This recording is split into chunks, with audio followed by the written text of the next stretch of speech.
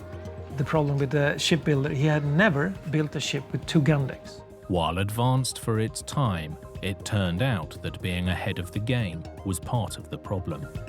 In the 1600s, the use of accurate mathematical models to predict a ship's stability was still more than 100 years into the future. The mightiest warship Sweden had ever designed was built using a system of trial and error. There were no drawings, just people saying, this is the width and this are the dimension, and then with up to the craftsman to put it together. No drawings, just knowledge, what to do and when to do it.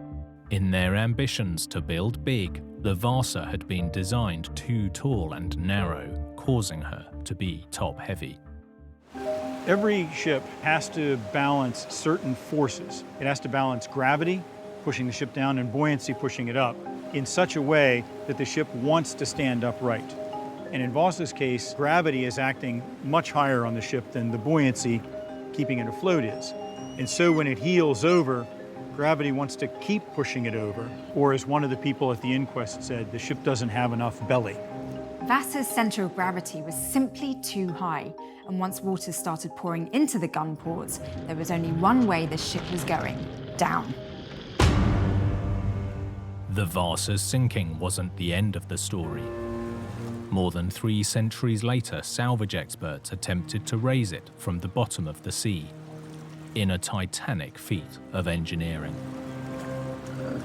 Navy divers dug tunnels under the ship and used steel cables to suspend the hull, like in a basket, before slowly lifting it free of the mud, little by little, over more than a year. On Monday, April the 24th, 1961, with thousands of spectators once again lining the shore, more than 300 years after she sank, the Vasa finally rose again from the darkness. What's even more incredible is that they managed to seal the hull enough to make the 3-century-old wreck float again. The King of Sweden even went aboard to celebrate Vasa's resurrection. Divers spent 5 years recovering thousands of scattered pieces while scientists got to work preserving the ship.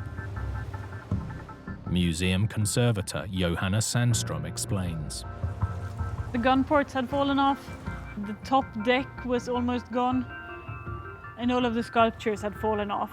So she was meticulously pieced back together into what we see today, and she's been called one of the world's largest jigsaw puzzles. Saving Vasa would be no easy task. Every piece had to be preserved, no matter how long it took.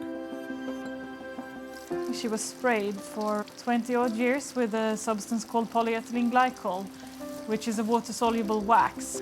So she was sprayed continuously, and after that she was air-dried slowly for 10 years before she took her place in the new museum built for her. On June the 15th, 1990, after nearly 30 years of painstaking preservation, the Vasa was finally ready for the public to see her again in all her former glory. Amazing, 97% remain of Vasa. And people who come in this museum, one word that occurs is wow. History everywhere you look. A sunken ship is taken up and is so well preserved. That is surreal, but it's real. And with a dedicated crew constantly working to keep the Vasa in ship shape, this maritime marvel should be around for years to come.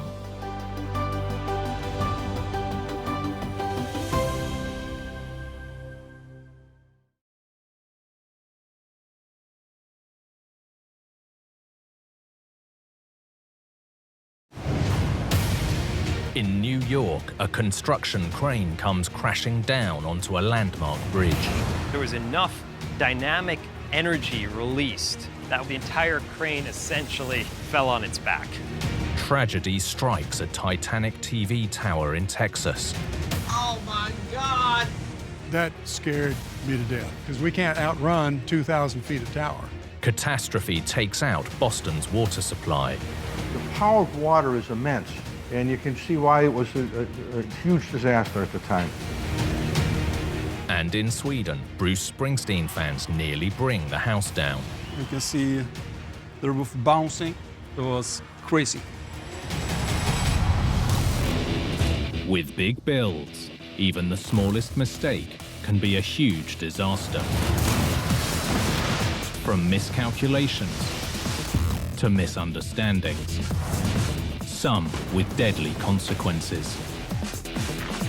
These catastrophes are every engineer's worst nightmare.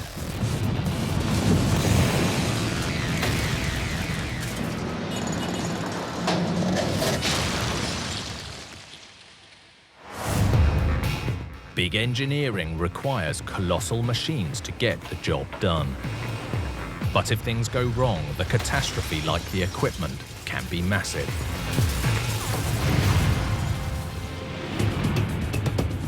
Like this disaster in New York State, on a vital Hudson River crossing. This humongous crane going across two bridges, it's a frightening experience. A catastrophic collapse that caught everyone by surprise. I was in shock. I was not expecting this to happen. A very lucky escape for both workers and drivers.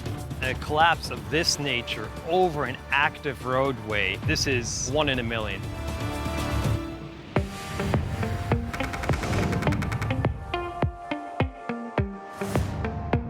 New York City, with over 8 million residents, is the most populated city in the US. The 5 boroughs sit at the mouth of the mighty Hudson River, one of the largest natural harbors on Earth. Adrian Brugger is a professor of civil engineering. We are a few miles up from New York City on the Hudson River. It has been a powerhouse of transport since the colonial times. This river is really the river that made New York City what it is today. With so much water to navigate around, bridges are a fact of life. New York City is carved up by water, and Manhattan alone has 21 crossings, some of them the most famous in the country. But crossing the Hudson is no easy feat. What makes this river really unique is that it transects the entire state. This river is actually incredibly wide. It presents a significant challenge when it comes to building bridges.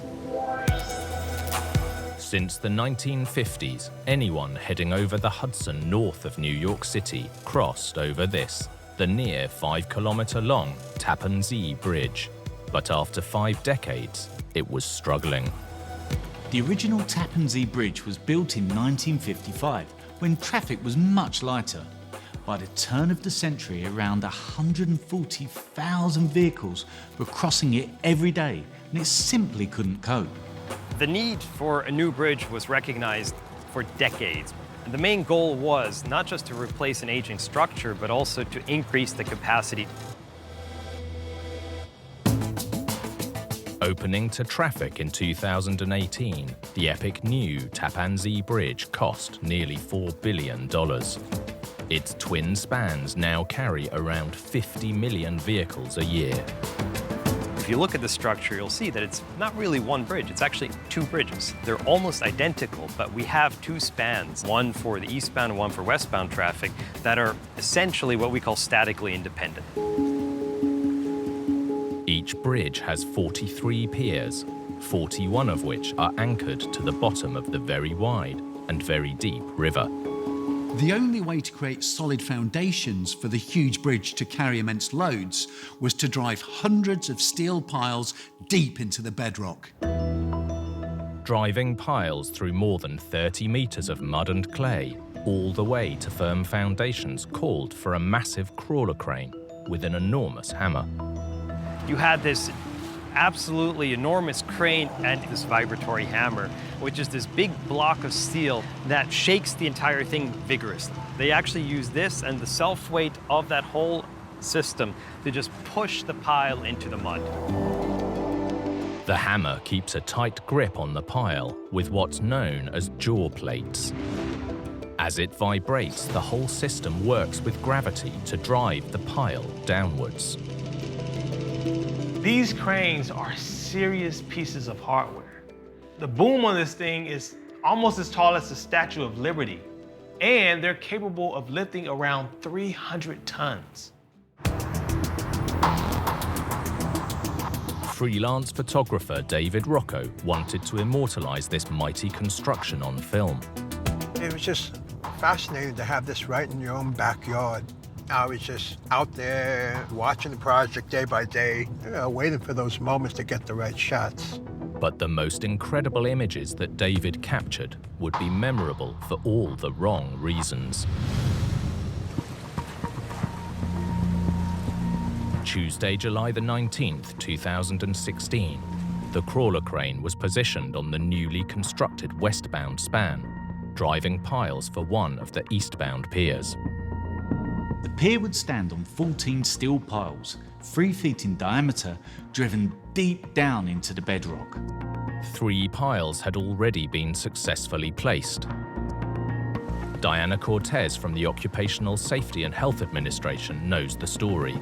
They were in the process of driving the next pile with the vibratory hammer. During the 4th pile, as they were driving it, it went off plumb. So essentially, it was driving crooked. The crane operator attempted to lift the pile, but he was having trouble getting it all the way out of the mud.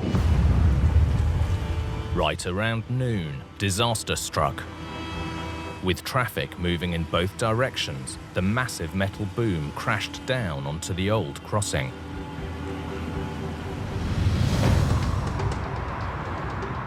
David Rocco got word that something was very wrong. I got a beep from somebody on my cell phone that said crane collapsed on the Tapsy Bridge, and I said, oh, wow. David chartered a helicopter and began capturing the catastrophe on camera. We shot straight across in the helicopter, got there in less than 10 minutes, and I was going to be on top of it, literally, 1,500 feet above it. From his bird's eye view, the scale of the devastation was clear. It's just remarkable to look down there and this humongous crane going across 2 bridges and hanging over the other side. That's a sight I'm never going to forget. Tons of steel were lying across the bridge with traffic at a complete standstill. OSHA official Diana Cortez was in her office when news of the disaster broke. when I first heard about the crane collapse, I was in shock. I was like, oh my God. Looking at the boom actually across the road and the traffic jam, the people out of their cars, it was quite a scene. It was actually horrific, to say the least. Despite the devastation, this disaster had narrowly avoided turning into tragedy. The boom fell totally across the Tappan Zee Bridge. It didn't hit not one vehicle. So it was a miracle. A collapse of this nature over an active roadway with no major injuries and no fatalities, this is sort of a 1 in a million. This is actually quite amazing that nobody was hurt. Even the crane operator, though he probably got the shock of his life, escaped unharmed. In the immediate aftermath of the disaster, the big question was what had caused this gigantic crane to collapse. Diana Cortez led OSHA's investigation. As the area director, I immediately sent a team to initiate an investigation, also eventually to make some recommendations to prevent recurrence. Attention quickly turned to the vibratory hammer, which had successfully driven 3 piles on this pier. But with the 4th pile, things didn't go as planned. After 3 minutes of driving, the pile became stuck at an angle. Now, what happened at that point, in an effort to try to free the pile, instead of just winching up, he actually pushed the boom of the crane up, and the vibratory hammer that was holding onto the pile with essentially a set of jaws ripped free. And this is where things went horribly bad. This caused the boom to recoil in the upward position, and then when it came down, it caused the boom to structurally fail because of the sudden jolt and collapse and fall right onto the Tappan Zee Bridge. Investigators needed to determine whether force or failure had caused the hammer to rip loose, so the evidence was salvaged from the riverbed. After it was pulled back out of the Hudson, they found that the jaws, which looked very much like jaws of, an animal that grabbed the pile, the bearing plate on those, essentially the teeth, was actually a flat bearing plate. This is partially why this jaw ripped loose. With the teeth corroded closed, the flat back of the bearing plate had been gripping the pile. The bearing plates secure the vibratory hammer. One of the bearing plates was missing some of its jagged teeth. And also what was found was that the bearing plate was corroded. Ultimately, the lack of teeth combined with corrosion meant the jaws lost their grip, triggering this catastrophe on one of the state's key bridges. After the disaster, the wreckage was cleared, and just 6 hours later, this vital crossing was partly reopened. Aside from a few buckled railings, neither bridge suffered any real damage. Of course, this is an enormous crane that collapsed onto this bridge, and the impact was significant and terrifying, but in the end, this is major civil infrastructure that is built for the ages and that is built to absorb gargantuan forces. So even with this crane collapsing on a brand new bridge, the bridge suffered essentially no damage. The disaster only set the project back a few days, and on September 11, 2018, both spans of the new crossing were fully opened. This is a lesson on every project. Every piece of equipment needs to be in perfect working order. While it might cost time, ultimately it can prevent catastrophe. In big engineering, every project brings unique challenges. But even a small change in plan can lead to catastrophe. Like this disaster in Texas, a devastating collapse of a supersized structure. A TV tower taller than the Empire State Building came crashing down to Earth. Miscalculations that led to destruction on an epic scale. People said, okay, we got problems here. It's that last piece that got them. It took 30 to 40 seconds for the entire tower to fall, which seemed like a lifetime. The obvious question, what had gone so badly wrong?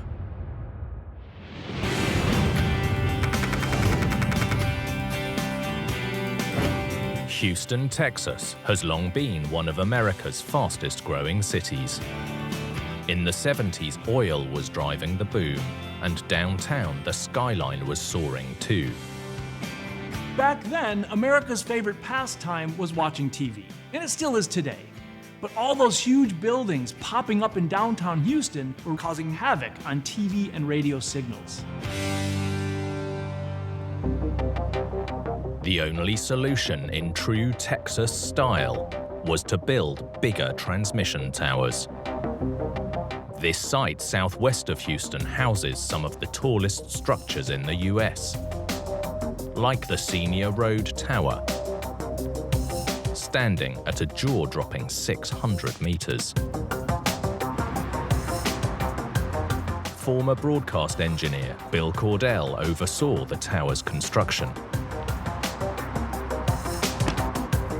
Building a structure of this height, 2,000 feet or in that area, comes with real unique challenges in the fact that you have to have special rigging, you have to have special people that know their business. Otherwise, you can get yourself in trouble because those are big boy towers. Most TV towers are constructed using a tried and true method, the cable and pulley system. hoisting each section before rotating it into place at the top of the tower. Despite reaching higher than nearly every skyscraper on Earth, the tower stands on a base just 45 centimeters wide. This is the Senior Road Tower base itself. Can you imagine having 982 tons on 18 inches? The amount of compression at this point, you know, as an engineer is staggering. It's staggering. But here it is. Keeping the tower standing tall demands serious support. Lee Lowry is a senior professor of civil engineering. After they get a certain height, they can't just stand on their own feet. You have to have some guy wires, some wires holding them in position to the ground. More than 20 steel guy wires defy the forces of gravity and strong winds to keep the tower standing vertical. The top guy weighs 10 tons apiece. So you have 3 guy wires that weigh 10 tons that are pulling on the tower just from the sheer weight, and then you tension them. We have to do it very carefully or you'll pull the tower down. In a tower of this magnitude, you have to be very careful. These towers are extremely vast and highly tensioned pieces of engineering. But they're just the support act. It's all about getting the antenna as high as possible for maximum signal range. The antenna is like the crown jewel. It has to be built and handled with special care. It's a very pristine thing, a very slow process to get the antenna in place and then test it afterwards. And crucial to transmitting as far and wide as possible are these, known as microwave baskets.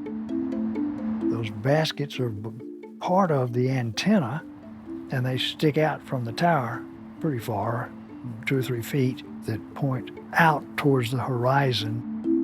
Microwave baskets send out those all-important signals between the transmitter and the receiver, in this case the tower and your home. Completed in December 1983, it began broadcasting 9 radio and 3 TV stations to homes across the city. But this is the second tower on this site. Its predecessor met a tragic end.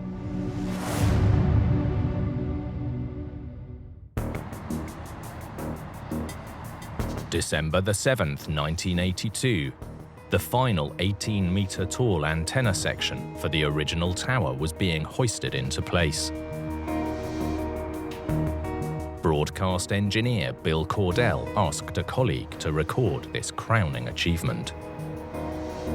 I had Andy, a good friend of mine, an engineer that I've known for many, many years. He was very good at filming. Well, I had him in the back of my truck looking straight up. 5 workers were on the tower to secure the final piece. It was supposed to be the cherry on top of the cake, so to speak, because once they put the antenna in place and bolted it in, we were practically done. Instead, with the antenna more than 300 meters up in the air, what Andy captured was the stuff of nightmares. Oh my God!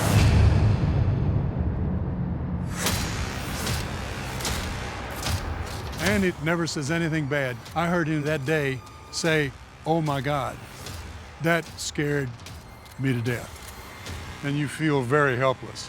They were young men that were 1,700 feet in the air, and you knew what was going to happen then. The falling antenna severed one of the guy wires holding the rest of the tower in place. The antenna hit the guy wire over here and was sliding down the guy wire. As it slid down the guy wire, it sheared it, and then that's what collapsed the rest of the tower. As the entire structure came crashing down, workers on the ground scrambled for safety. Bill was just 100 meters away. My secretary, who was very religious, says to me, "Run." I said, if the good Lord wants us, he's going to take us because we can't outrun 2,000 feet of tower. 3 workers were injured in the disaster, but tragically, the 5 men on the tower all lost their lives. It took, 30 to 40 seconds for the entire tower to fall, which seemed like a lifetime. What had caused this supersized structure to come crashing down to Earth? It seems there was a problem with the lifting plan, which had worked for the main tower sections, But with the antenna, there were complications. The final piece of antenna had those all-important microwave baskets already attached to the sides. As the antenna was hoisted upright, there was a risk the lifting cables would damage the sensitive microwave baskets. Lee Lowry was on the team that investigated the collapse. The people said, okay, we got problems here. This great big basket that shoots out all the signals, and the wire to raise the whole piece with it, it's going to hit them. The baskets were too sensitive to remove. Instead, the team custom-built an attachment to keep the antenna safely at an angle. The antenna were bolted with what they call U-bolts because they look like the letter U. The cable goes up in the air, and first thing you know, the whole thing starts raising up like this. The extension of this piece of steel far enough down the road so that where you attach the lifting cable will, when it goes up in the air towards the top of the tower, the cable itself doesn't touch the microwave baskets. And it never did. Hoisting the antenna at an angle prevented the cables from tangling with the microwave baskets. But after examining the wreckage, Lee found evidence that the fix had overloaded the U-bolts. That's the way I found it. That's where it was. This is a U-bolt. Used to be a U-bolt until it got straightened out by being pulled out of the hole. Lee and the team calculated that the load on the U-bolts had been underestimated by a factor of 7. The force that broke the bolt in the first place just pulled the bolt back out of the opposing hole and straightened the U-bolt out pretty much straight. That is the failure. That's the only failure. It's that last piece that got them. As the antenna was lifted closer and closer to the top, the U-bolts were struggling to cope with the strain and failed. There was nothing anyone could do. Following the catastrophic collapse, the tower was rebuilt piece by piece. Bill Cordell served as project manager on the new construction. The second tower, the lifting process was changed quite a bit. And it was extremely well thought out and blessed by professional engineers before anything was done. And of course, none of the rigging or U-bolts that they'd used before was even considered. A year after the disaster, the new 600-meter tall tower was finally complete. While the team still pays tribute to the young men who sadly lost their lives. The gentleman that filmed it that day, Andy and I talk each year, and we remember and have a great deal of remiss for the young men that lost their lives here.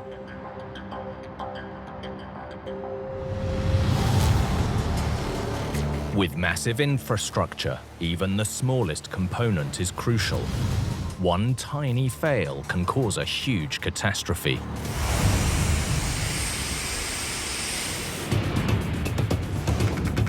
Like this story in Massachusetts that wiped out a vital water network. This catastrophe triggered a state of emergency for 2 million people. People were unable to cook, to drink, to bathe. An underground mystery that had engineers guessing. Everyone scratched their heads. That's a new pipe. How could that happen?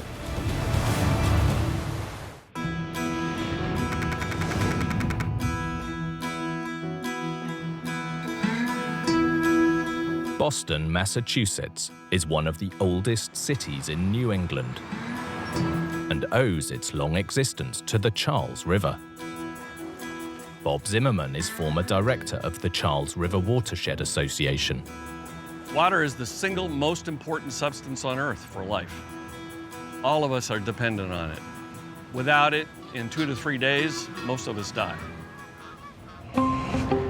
Like many big cities, Boston relies on large-scale clean water storage reservoirs located outside of the city limits. Fred Tice is a local journalist.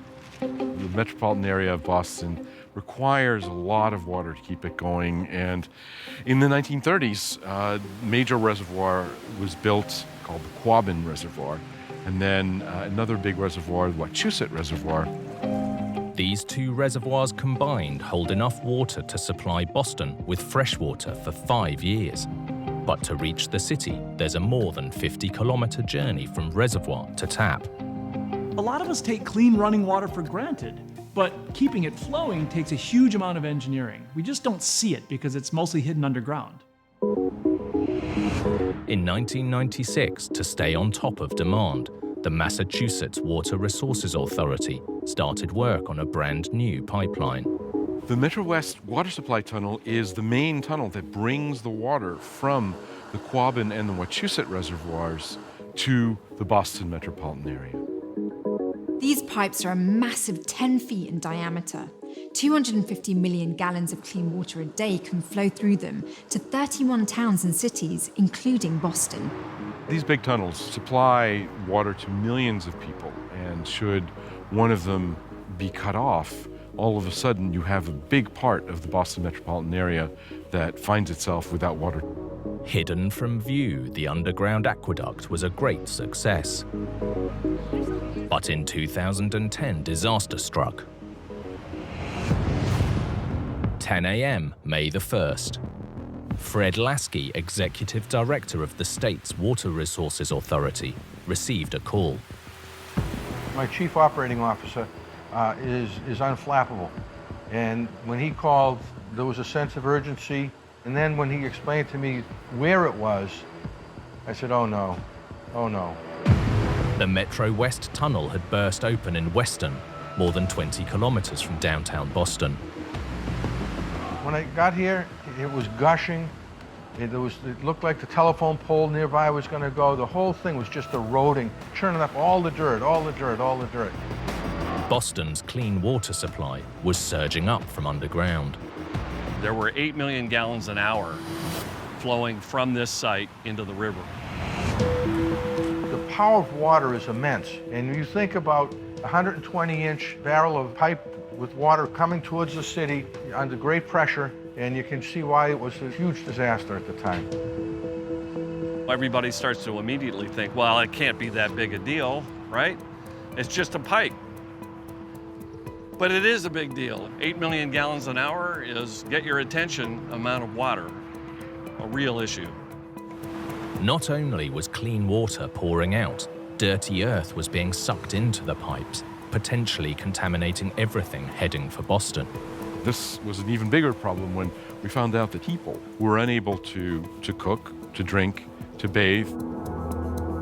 About 2 million residents who had to begin to boil their water for drinking water and get as much bottled water as possible. The following day, the leak was stopped, but Bostonians were still without clean water. It's front page in the Boston Globe. It's on the news every single night. Every family east of here who has to boil water or go out and buy bottled water knows about it and is concerned about it. This was national news. President Obama even signed an emergency disaster declaration. More than 1 billion liters of water had escaped. The race was on to get to the root of the problem.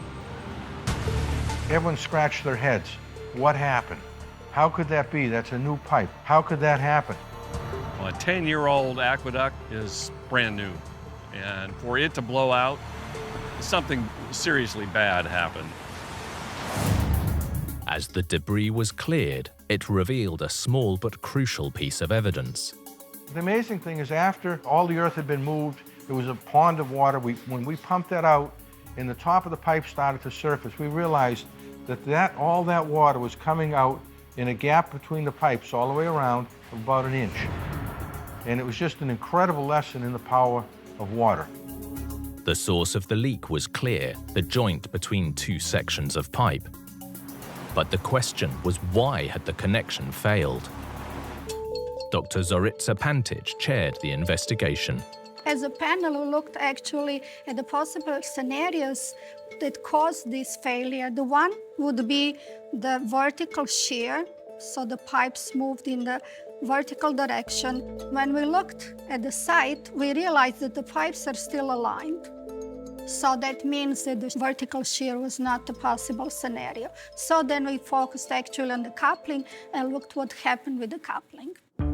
The two pipes were clamped in place with a two-part steel coupling collar, held together with 8 steel studs more than 2 centimeters wide, secured by 16 nuts. As investigators dug deeper, it was clear the collar was buckled completely out of shape. This huge 1-ton piece of steel clamped 2 sections of pipe together with a vice-like grip. But it had failed catastrophically. The question was why? Further inspection revealed that 7 of the 8 studs holding the collar together had broken. So basically, out of 8 studs that were supposed to be there, only 3 were found, and only 1 was still connected to the coupling. Examining the studs revealed a flaw.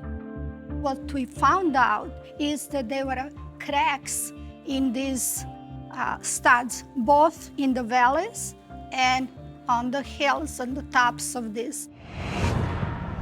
Dr. Pantich's team concluded that the cracking had happened during manufacturing. Once installed underground, the studs were vulnerable to corrosion. When they were installed, they worked for a while until the environment caught up with them. That caused corrosion along these cracks in the studs. And once those expanded, the studs starting to fail and break. Ultimately, the faulty studs were simply too weak to do their job. Huge amounts of water were being pumped through these pipes at high pressure. Without a rock-solid connection, the coupling was doomed to fail. Millions of residents were without mains water, so engineers worked around the clock to repair and flush clean the Metro West pipeline. We had one group of people working on addressing the leak and fixing it. We had another whole group of smart people who were dealing with the hydraulics and the water quality issues and how do we get it turned back on to make sure it was safe. Because that would have been a real disaster if there was contaminated water. On May the 4th, just 3 days after the joint failed, the repaired pipeline was back in action. When clean water was finally restored, it was a huge relief for residents and a reminder of how dependent we all are on the infrastructure hidden beneath our streets.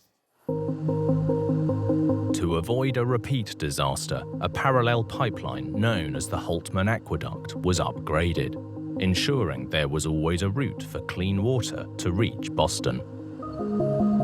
We are now in a vault chamber that connects the Holtman Aqueduct to the Metro West Tunnel. And this was constructed after the water main break to create the redundancy that we need to safely operate the system in a major event. This time clamped solidly together by hundreds of studs. And you can see the massive size and the strength in these couplings.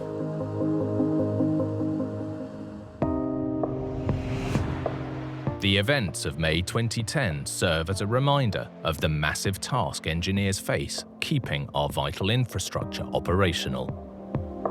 It was a big wake-up call because we all face issues associated with infrastructure, much of which is getting pretty old at this point. And as it fails, people are impacted. Nature is impacted. 2 lessons to learn from this, right? One is we take water for granted. We just never think about it. We turn on the tap and there it is, and we use as much of it as we want. The other is how critical, just one little point of failure can be. When engineering goes wrong, the cause can be plain for all to see. But sometimes it's hidden out of sight. Like this story in Sweden, and a Springsteen concert that really rocked the house. The whole arena started to fall apart. Music fans almost brought this structure to its knees. You can see the roof bouncing like a meter or something. It was very close to a big catastrophe. But what could nearly take down an entire stadium?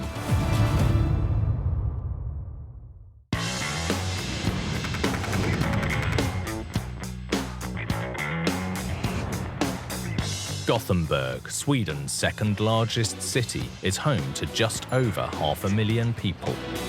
But for a small city, it has a big music scene. Say Swedish band, and chances are most of us think of ABBA, who burst out of Stockholm in the 70s. Although less well known, Gothenburg has long been home to a much cooler, edgier music scene. Johan Lindqvist is a local music reporter. It's been a music town for many, many years. The music here comes from the underground. We have a lot of metal, hip-hop, reggae music. We have great venues and a lot of vibrant music life. This is Gothenburg's Nya Ullevi Stadium, named after the Norse god of games and sport. With a capacity of 75,000, the more than 200-metre-long oval is the largest outdoor arena in Scandinavia and has hosted some of the biggest names in music. Lotta Nibel is CEO of the company that runs the Ullevi. So, this is where the magic happens. And through those doors, you've had rock stars like Madonna, you had Pink, Coldplay. You had loads of famous people walking in and making magic for thousands and thousands of people. Before the music scene took Gothenburg by storm, the stadium was designed for the Soccer World Cup. When Ullevi was built, it cost $4 million. The venue was ready to welcome the World Championships in soccer in 1958. The field is towered over by two 52-metre-tall pylons holding floodlights and helping to support the roof below. The design was unique, but the structure, like many stadiums, was concrete and steel. Professor Göran Kjellfors is a geotechnical engineer. Ullevi Stadium was designed and built in the 1950s. The main part of Ullevi is made of cast-in-place concrete, and the roof is made of steel beams and lightweight concrete sitting on top of the beams. This part of Gothenburg sits on clay. It's a great flat surface for a soccer pitch, but the concrete structure of the stadium would need much stronger support. The solution was a network of piles beneath the seating areas. Here we see a cross-section of Ullevi with a main structure, cast-in-place concrete. We have the clay layer, we have the moraine, and we have the bedrock.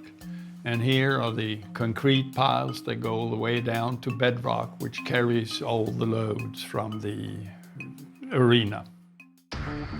In the 1980s, Ullevi began hosting concerts, and one of its first acts was Bruce Springsteen.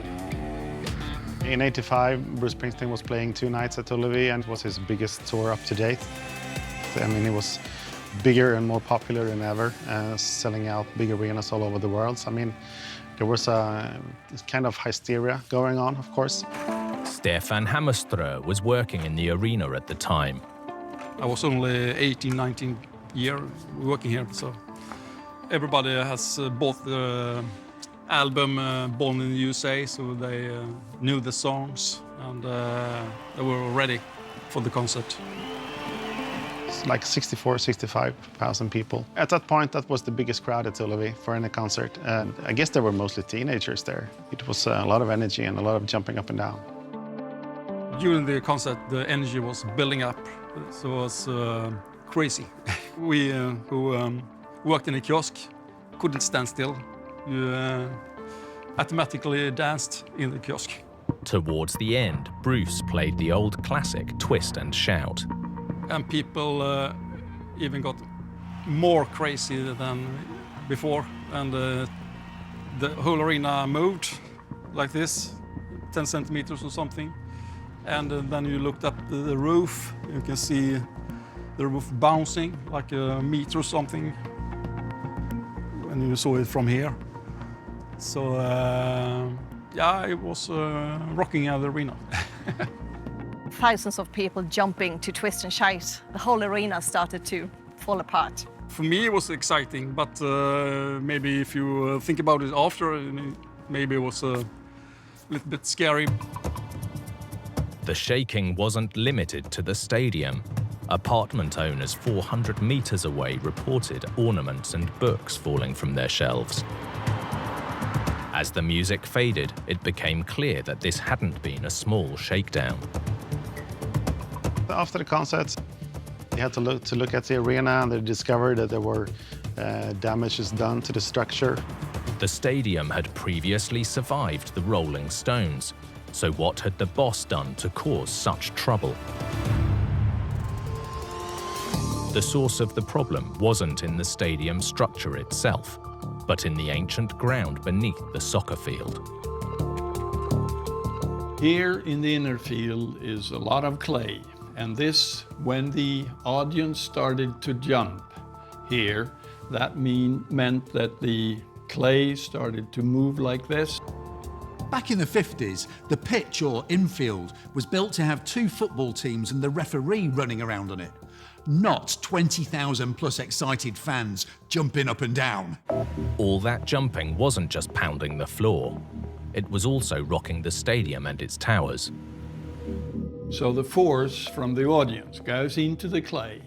The clay expands like a pulse, and that affects the piles, so they bend out a little. Not very much, a couple of centimeters perhaps, but that will give deformation that then will be transmitted up to the structure and enlarged. So it's a rhythmic pulse coming up also into the structure.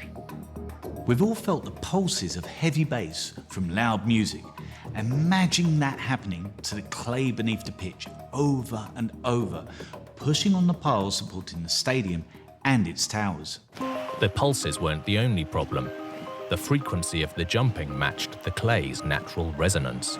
Experts calculated the resonance of the clay was between 1.5 and 3 hertz, or cycles per second. The music and the jumping of the crowd was 2.4 hertz, right in the sweet spot for causing mayhem. That is close to the resonance frequency of the clay, and then there is no damping, and that's why it's enlarged, and it's going to increase all the time as the pulse keeps going on. Although fans didn't realize it at the time, the stands were dangerously close to collapse. Now here we see the concrete structure, and between those constructions there are beams, concrete beams, and they are supported like this. And this is probably about 20 centimeters or so. And during the concert, these started to move up and down and also sideways. And in the inspection after the concert, they found out that the support was very limited and it was very close to a big catastrophe. These days, everyone jokes about the crowd nearly bringing the stadium down. But the truth is, here, they came frighteningly close to actually doing it. Ullevi Stadium closed its doors while engineers resolved its structural integrity. Although the building itself was fine, the field needed support to prevent it from bouncing. Well, the stadium had to be reinforced using over 100 pillars, each having a diameter of 1.5 meters and a length between 20 and 60 meters, because you need to reach solid ground. And as a result, you can see it in the garage. You can actually see the pillars and the size of them. The network of piles was driven down into the bedrock. Thomas Tayland is Ullevi's construction project manager. Now we are under the pitch. Here you see it from below, the roof, in the garage. And over here you can see every 15 meters you can see the piles. Every one of these piles, they had to stand on the rock. So it's a big job, a lot of concrete. Once the piles were driven into the bedrock, they were like a network of giant stilts supporting the pitch above. Now, however hard fans jump, the clay below and the stadium won't be going anywhere. 3 decades after that dramatic night, Springsteen returned to the Ullevi. Are you ready to test this stadium? And proved the fix really had worked. This time, the only thing rocking was the music.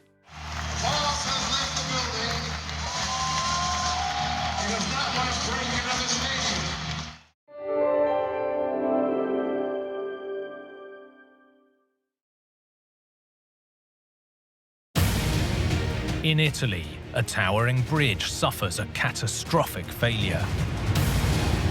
There was no warning and nothing anyone could do to stop it. Tragedy strikes a Connecticut construction site. The building was totally collapsed, as if a bomb had gone off. In Canada's capital, devastation as a bridge fails mid-construction. Boom, everything went down. So you didn't even have a chance to move. And in Australia, a legendary icon that's been getting critical reviews.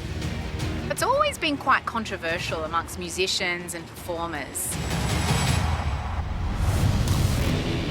With big builds, even the smallest mistake can be a huge disaster. From miscalculations to misunderstandings, some with deadly consequences. These catastrophes are every engineer's worst nightmare.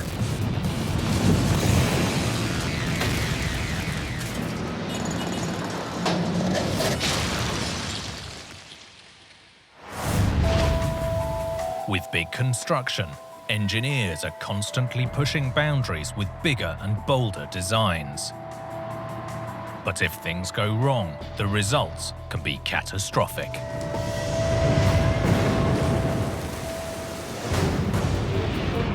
Like this disaster in Italy, a devastating failure on a vital crossing. Diciamo, la scena che si è presentata è difficile da descrivere. La percezione della tragedia, del dramma è stata immediata. A shocking bridge collapse that brought a city symbol crashing down to earth. Incredulità. È come se crollasse una montagna. È impossibile. And a tragedy that left a nation reeling. This was one of Italy's deadliest ever engineering disasters.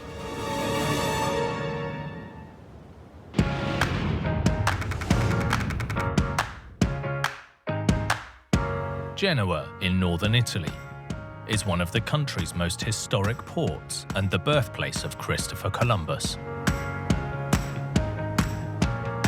Like many local residents, Giuseppe Leonardi is proud of his city's long-standing maritime traditions.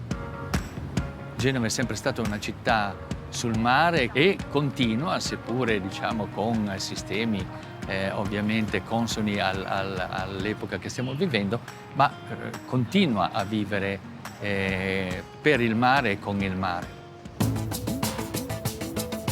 As Genoa's economy and population grew, its aging infrastructure was struggling to cope. So in the 1960s, engineers built this, the Viadotto Polcevera, or Morandi Bridge. At the time, it was one of the longest concrete bridges in the world. Brian Aietto is a structural engineer and journalist. Genova stava subendo una trasformazione. Quindi, quando commissionarono l'autostrada e questo grande ponte, per Genova era una rinascita. Opened in 1967, the Morandi Bridge towered high above the city, carrying traffic on one of the busiest highways in Europe. And soon became a landmark, defining a new era of Italian engineering might. Ponte Morandi era un'opera così mastodontica, usava così tante tecniche innovative che è stato paragonato al Golden State Bridge per l'Italia. This nearly 1,200-meter-long cable-stayed bridge stood out thanks to its bold and daring design. At each 90-meter-tall tower, the road deck was supported by just 4 giant steel and concrete cables. Vincenzo Nunziata is a structural engineer. Lo strallo che cos'è in effetti? È un tirante che serve a sostenere in un punto l'impalcato. In questo caso il pilone o il pilastro, che è fatto in un certo modo nel viadotto Morandi, serve a trasferire i carichi dall'impalcato in fondazione. Normali sono costruiti solo con delle funi in acciaio. Questi invece sono dei tiranti che, oltre ad avere delle funi in acciaio, sono rivestiti con una guaina di calcestruzzo precompressa. The idea was that the bridge's concrete structure wouldn't need any maintenance, and neither would the steel, because the cables would be protected from the elements by a concrete coating. When the viaduct was designed, steel was in short supply. By using pioneering techniques to combine the two materials, engineers built a structure that was lighter than its steel predecessors, yet, in theory, just as strong. For more than 5 decades, this eye-catching bridge carried millions of people every year. But a sudden and devastating catastrophe was about to make this majestic crossing infamous around the world. Tuesday, August the 14th, 2018. The city of Genoa was waking up to a huge summer storm. By 11:30, the rain was so heavy that visibility had dramatically fallen. The bridge was covered in a grey mist, forcing vehicles to slow down. Moments later, disaster struck.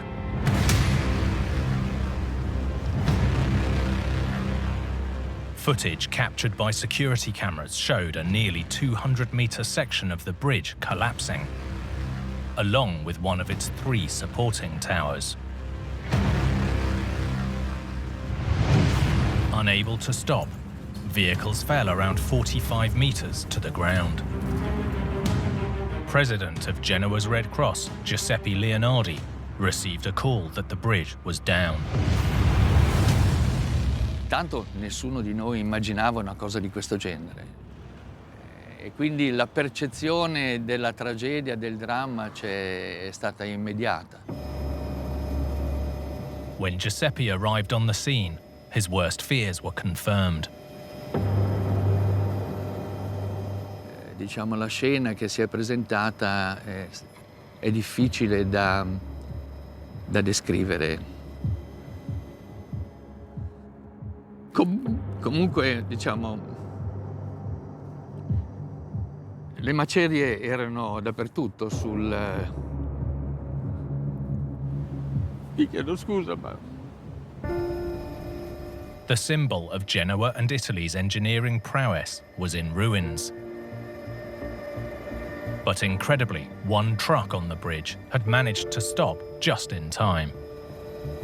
L'autista, ho sentito poi raccontare, è corso indietro verso la galleria per avvisare il più possibile quelli che sopravvenivano di fermarsi. E forse il suo intervento è stato fondamentale per salvare la vita di molte persone. While the truck driver's quick thinking had probably saved lives, dozens of vehicles had already gone down with the bridge. Tragically, 43 people died. La scena che si è presentata era una scena che ritengo di non essere capace di descrivere nella sua tragicità, nella sua realtà. This was one of the worst engineering disasters in Italy's history, and the nation demanded answers.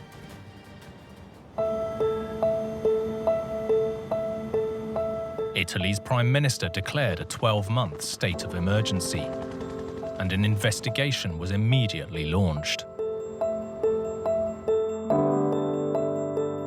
Attention quickly focused on the revolutionary sheathing encasing the cables. The pioneering use of more concrete and less steel had created a problem. Concrete is great in compression, handling heavy loads pushing down on it, but unlike steel, it's not so great in tension with loads stretching or pulling on it. By using less steel, not only have you got less strength under tension, but because the steel is encased in concrete, you can't inspect it unless the concrete cracks, and by then it could be too late.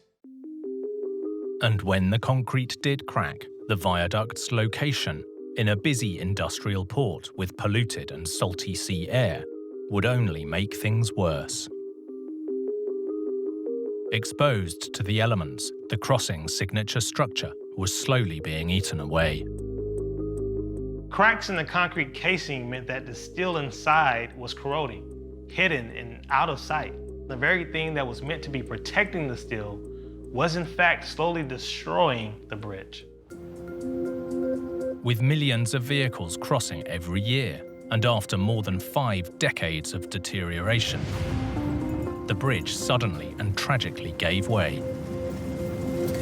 C'è chi dice che si è rotto lo strallo, chi dice che si è rotto prima la trave, alla fine comunque si è rotto un qualche cosa che ha comportato che l'antenna ha comportato, diciamo, come se fosse diciamo, una costruzione Lego, cioè tutti gli elementi che componevano la struttura, quindi pilone, antenna, cavalletto impalcato, come un sistema, con una rottura a catene, in effetti è crollato l'intero ponte. It turns out the signs had been there for years. More than 25 years before the collapse, the concrete encased cables were already heavily corroded. But instead of replacing them, the decision was taken to add extra cables around the outside. Chi ha studiato un po' ingegneria civile sa che le strutture non crollano all'improvviso, avvisano. Un edificio in muratura mostra lesioni, una struttura in acciaio si deforma tantissimo, così come una struttura in cemento armato.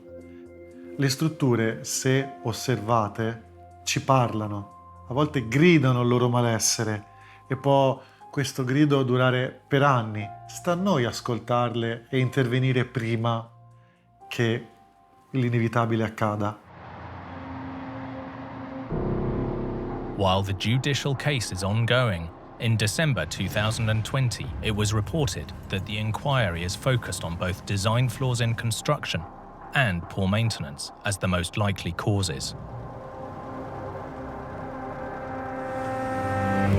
The recovery and cleanup operation was huge.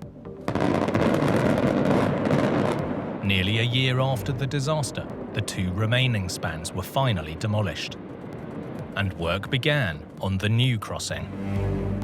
Construction crews worked round the clock, and the new bridge was opened less than 2 years after the tragedy.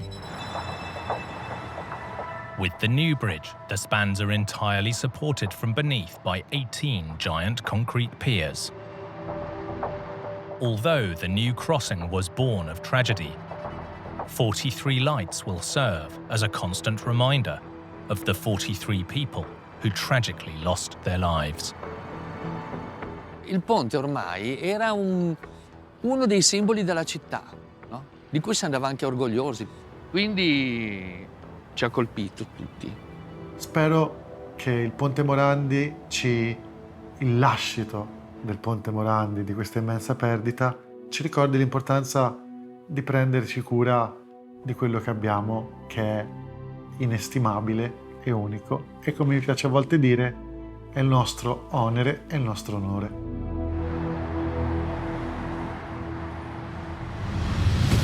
With big construction, how you build can be just as important as what you're building. One small mistake can trigger a major catastrophe. Like this project in Connecticut that came crashing to the ground. Without any warning, both buildings totally collapsed. This was one of America's worst ever construction accidents. A tragedy that tore through the heart of a community. You had workers trying to rescue their own. It was like Armageddon. This catastrophe changed the American construction industry forever.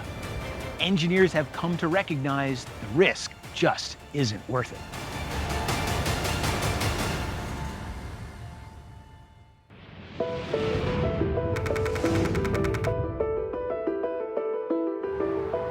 Bridgeport, Connecticut. Once a whaling and shipbuilding town, this historic seaport has become a cultural hub. Lenny Grimaldi is a local journalist.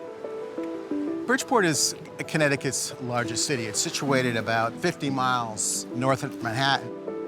Bridgeport's known for its beaches and parks. There's a new buzz in Bridgeport right now because it's becoming an arts and entertainment destination, driving a lot of new people here. But this thriving town hasn't always had it so good. In the 1970s, Bridgeport was suffering from mass unemployment, rising crime, and people were choosing to leave. But in the 1980s, there were hopes that the city would turn things around with new construction projects. In 1986, construction began on a luxury apartment complex to breathe new life into downtown Bridgeport. So this was a period when Bridgeport was trying to reinvent itself with new housing downtown because there was very little housing in downtown at all. So there was excitement built around the construction of L'Ambiance Plaza. The new project consisted of two 16-story towers slightly offset from each other, with 13 floors of apartments sitting above 3 levels of car park. The building's design was relatively straightforward, but what was interesting was how it was going to be built. David Peraza is a structural and investigative engineer. It was built using the lift slab method of construction.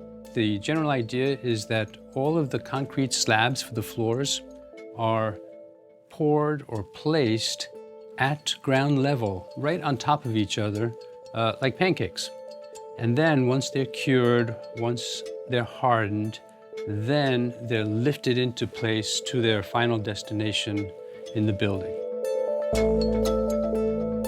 The entire process centers on a network of vertical steel columns.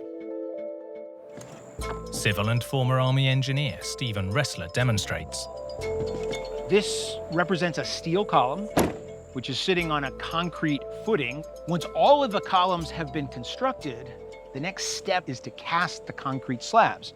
As you can see, when it's cast, there will be a hole in the center, a rectangular hole, and integrally cast within that hole is a steel fitting. It's called a shear head.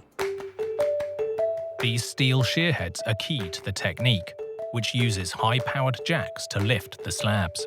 The jacks are placed on top of each one of the columns, and from these jacks, 2 very heavy steel rods hang down, and they engage or hook into the shear heads in order to lift the slabs. The hydraulic jacks are activated, and the slab is lifted up into its final position. Once the slab has been lifted, it must be temporarily parked in place using temporary steel wedges. At each shear head, there would be 2 of these wedges that were installed in order to park the slab. There'd be one inserted on one face of the column and then another one that's inserted on the other face of the column. And then these steel wedges are welded into position. The jack can then be removed. Once the builder is sure that all the slabs are in the correct position, the welders go back in and put permanent welds on those wedges, and then concrete is poured into this rectangular opening in order to seal the joint between the slab and the column, and then that particular phase of the construction process is complete. These concrete slabs are hugely heavy, so precision and balance are key. Too much lateral movement and the whole thing can come down like a house of cards. The lift slab process is fraught with peril. There are innumerable ways that the process can go wrong if it's not managed with extreme care. April the 23rd, 1987. About 6 months into construction, workers were lifting the slabs for levels 9 to 11. Journalist Lenny Grimaldi was on leave when his newsroom called. My answering unit was very, very loud and very, very clear. Lenny, your vacation's over. Get into the office. L'Ambiance Plaza has collapsed. Mayor at the time, Tom Bucci, also heard the news. I thought maybe 1 or 2 floors had collapsed. Never did I think the entire building collapsed. How could that be possible? Both towers had crashed to the ground. Some eyewitnesses said the building came down in as little as 2 seconds. Tom and Lenny headed to the scene. I got out of the car and saw the building was totally collapsed. And it was as if a bomb had gone off.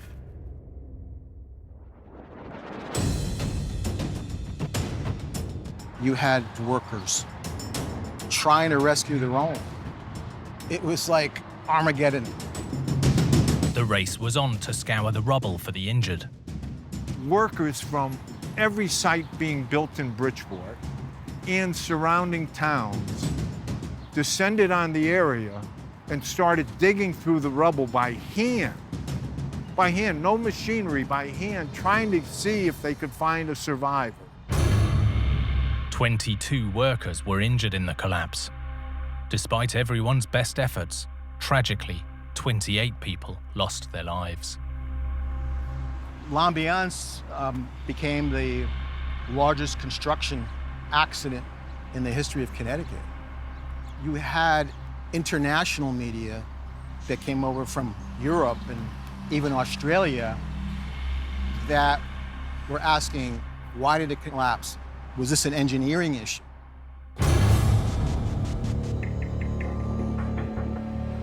OSHA investigators arrived on the scene the same day and called in the National Bureau of Standards to help establish what had gone so badly wrong. At the time of the collapse, many of the slabs were in kind of a holding position until they could be permanently fixed in their final location. So investigators focused on the lifting mechanism. Engineer David Peraza was part of the investigation. Each building fell into itself. All the slabs collapsed, they pancaked. Most of the columns were very severely distorted, kinked. They were like pretzels. With the lift slab process, the columns were key to jacking the floors into place. There was one column that stood out and was different from all the others. It was just a very gently arched column that seemed to have fallen down on top of everything else, after everything else had collapsed. Instead of being crushed by falling slabs, the column had fallen onto the wreckage.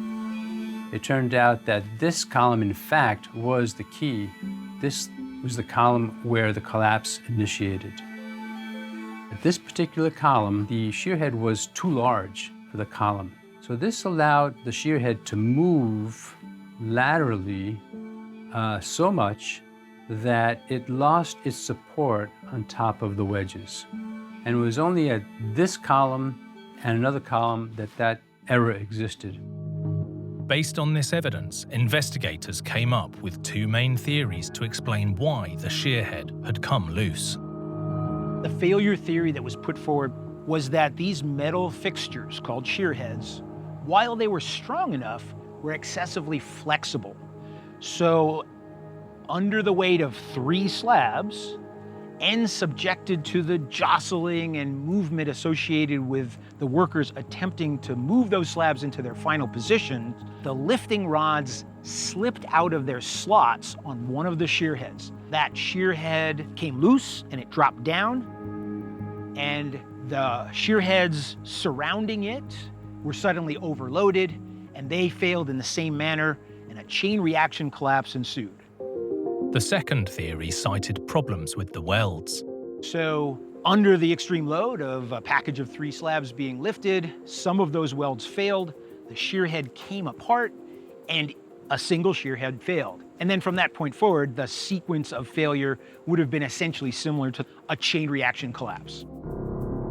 Whether the ultimate cause was excess flexibility or faulty welds, failure of just one shear head was the trigger that brought down both towers. As they were falling, they were pulling in the rest of the structure, almost like a funnel shape, causing it to collapse. With such huge forces at play, you can't afford to have any weaknesses in the system. In 1992, 5 years after the collapse, a new apartment building opened on the same site. And just 1 year later, a memorial was dedicated to the memory of the fallen workers. The inscription on there says it all. In their honor, some good has risen where so many tragically fell. If any good came from the collapse of L'Ambiance Plaza, it put the lift slab building technique in the spotlight and ultimately changed the industry for the better.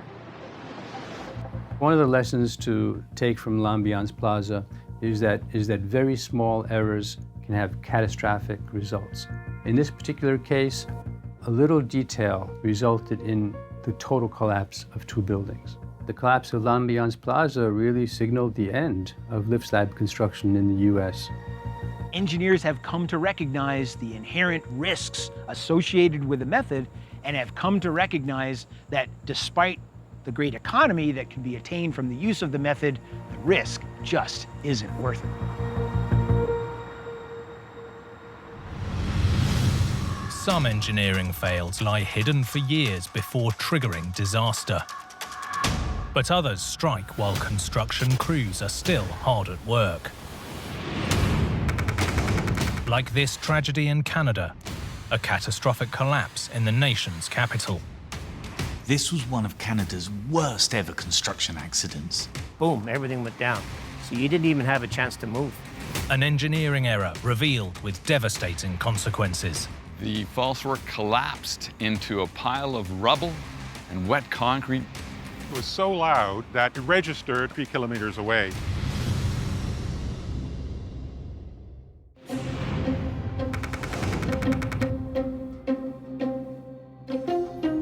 Ottawa, Canada, was established where the Rideau and Ottawa rivers meet. It was once a small trading outpost known as Bytown, then became the nation's capital in 1867. Ottawa was picked as the nation's capital because it was centrally located between Toronto and Montreal, and it had great transport links by water, by rail, and later by road. And the city has been growing ever since. James Powell is a local historian. In the mid-1960s, the federal government wanted to move out of the downtown core and to build new office structures here on the periphery of the city. So the federal government was very keen on improving transportation links out here. Key to improving those links would be this, the Heron Road Bridge. Completed in 1967, it connected the city across 2 waterways that had once divided it. It spans the Rideau River here, and just further to the west, the Rideau Canal. One bridge for the eastbound lane, another bridge for the westbound lane. When planning a bridge, engineers have to weigh up lots of different factors before deciding how to build it. What type of bridge is it? How high is the structure? How much space is there on the ground? Here, the decision was made to build the bridge using 2 techniques. Engineer Tony Wing explains. Well, the plan was to build a 7-span bridge out of concrete. They were using 2 different type of concrete structures. In 4 of the spans, the plan was to use cast-in-place post-tension concrete. And in the other 3 spans, the plan was to drop precast girders into those spans once these 4 spans had been constructed. Because of their massive size, the 4 main spans would be poured in place into wooden molds temporarily supported by what's known as falsework. The falsework was made of wooden members that were nailed and bolted together, creating a vast latticework box to support the steel and wooden molds for the new spans above. What I've got here is a model that I've put together of the falsework of the Heron Road Bridge. So in this model, we have transverse frames that go across the bridge. We've got 2 of them in red, and we have longitudinal frames that go the length of the bridge. Without the falsework, you could not build the bridge. But with the falsework in place, construction could start on the spans. You pour the wet concrete into the form. At that point, the concrete does not support itself. It's all supported by the formwork and the falsework, and you have to wait for that concrete to harden. Crucially, they had to bear their own weight, the molds, construction equipment, and finally, all the concrete for the new structure. Wednesday, August the 10th, 1966. Construction was well underway on the cast-in-place spans. The westbound lane was finished, was completed without any problems. The eastbound lane was half completed. It was a warm summer afternoon. About 70 workers were on the structure, preparing for one of the job's big concrete pours, a huge 2,000 tons in all. Mike LeCure was a rookie, working his second shift on the bridge. I was 18 in my first construction job. I came down here on a Tuesday and I was assigned to work on this span here on the north span. They were constructing the third cast-in-place span, which was much higher than the previous two, so the false work was much taller. I went up and started shoveling the cement, and they were working with two of the large cranes and the big pots of cement to finish this span right here. With cast-in-place structures like this, pouring the concrete is the most dangerous part of the project. For the first time, the false work has to withstand all that extra weight. I remember looking up to the, like down further, a little down further that way, and there was something like moving on the bridge. Well, what was happening was the bridge was starting to go and things were starting to roll. But then, just like that, boom, everything went down. So you didn't even have a chance to move. One witness said the entire span just flipped over, smashing everything beneath it down to the ground. I fell the equivalent of 5 stories, and I went with all the cement, reinforcing rods, lumber, and all the rest of the debris that was up where we were working. The false work collapsed into a pile of rubble and wet concrete and reinforcing into the valley floor. And then I realized what had happened, and I realized I was still alive. But luckily for me, I wasn't knocked out, because if I had been knocked out, I would have been dead. Rescue crews, workers and passers-by all helped to dig the victims from the wreckage. Absolutely total chaos. Fire department, police, priests, even the mayor was here helping out.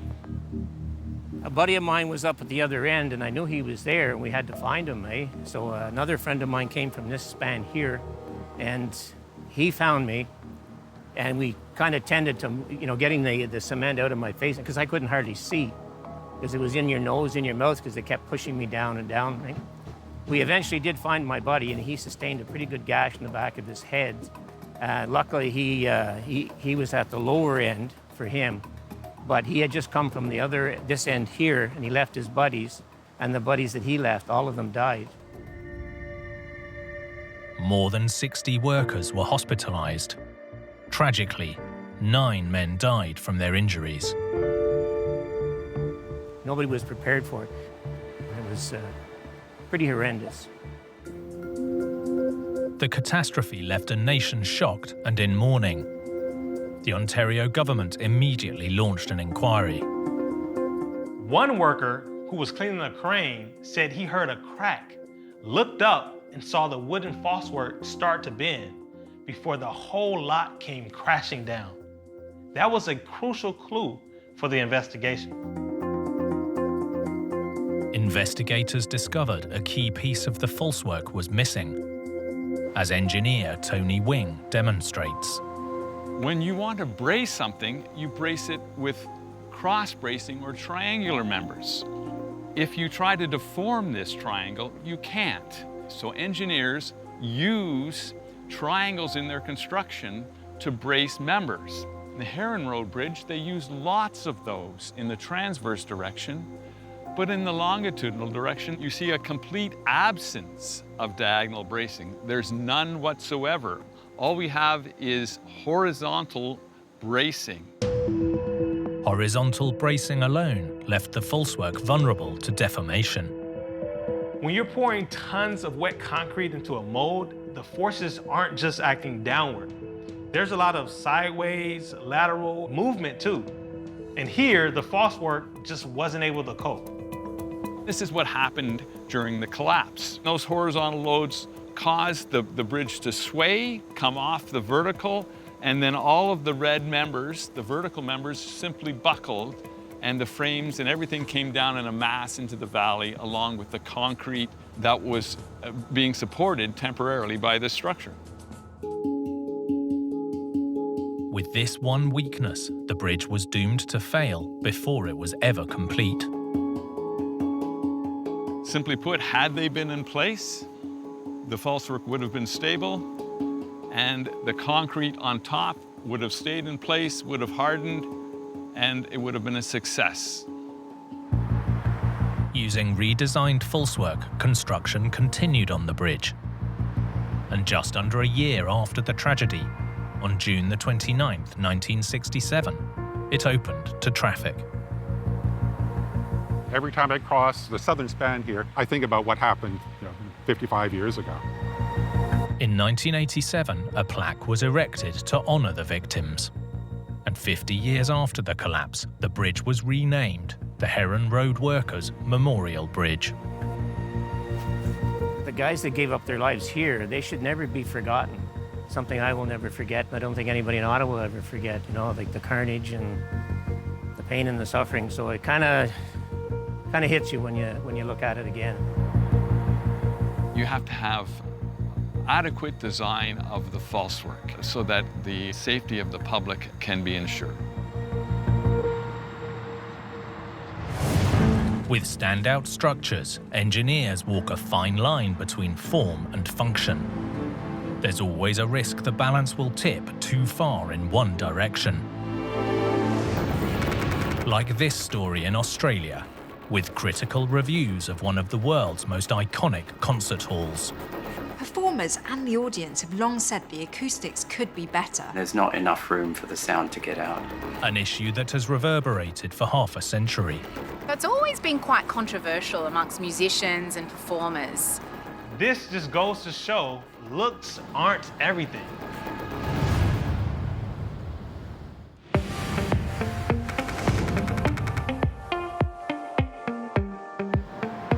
Sydney, Australia, is regularly voted one of the most livable cities on Earth. It's also one of the most iconic, thanks in no small part to this, the Sydney Opera House. Journalist and author Helen Pitt has long had a passion for the groundbreaking structure. The Sydney Opera House is probably our most beloved building in Australia. You look at that picture and everyone can immediately place you in Sydney. It's become our international calling card.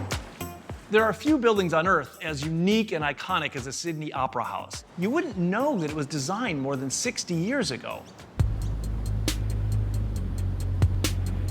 The now famous shells were first conceived in the 1950s in response to an international competition. The competition attracted a host of Europeans, including a Dane who was entrant 218, so he's a little late in terms of the competition entries, and a fellow Scandinavian is said to have picked up this one and with a flourish turned to his judges and said, "Gentlemen, here is your opera house." With the winner picked, now came the biggest challenge, building it. This is a world-class opera house, and the audience would expect a world-class view. So there could be no columns between them and the stage. The concrete skeleton inside the infamous shell design would have to be entirely self-supporting. When the Opera House was conceived, nothing like this had ever been built. It took 4 years to just figure out how to make the shells strong enough to support themselves. The engineering was seriously complicated, and the project was far from plain sailing. It was budgeted to take a couple of years and $7 million. It took 17 years and cost $102 million. Finally, in October 1973, the project was complete, and Queen Elizabeth II officially declared the Opera House open. Although striking from the outside, the real purpose was to sound good on the inside. Acoustics expert Professor Denzel Cabrera has extensively studied the Opera House. The main purpose of a music auditorium is to send sound to lots and lots and lots of people. And the auditorium contains that sound. And as well as making the sound loud enough, it also provides a reverberation, which many people find beautiful and enhances the quality of certain types of music. Getting the acoustics right is like mixing a highly complicated cocktail, balancing materials, geometry, physics, even neuroscience. so that the audience can enjoy the best possible acoustic experience. Although it was 17 years in the making, in this one crucial quality, the Opera House started to receive mixed reviews.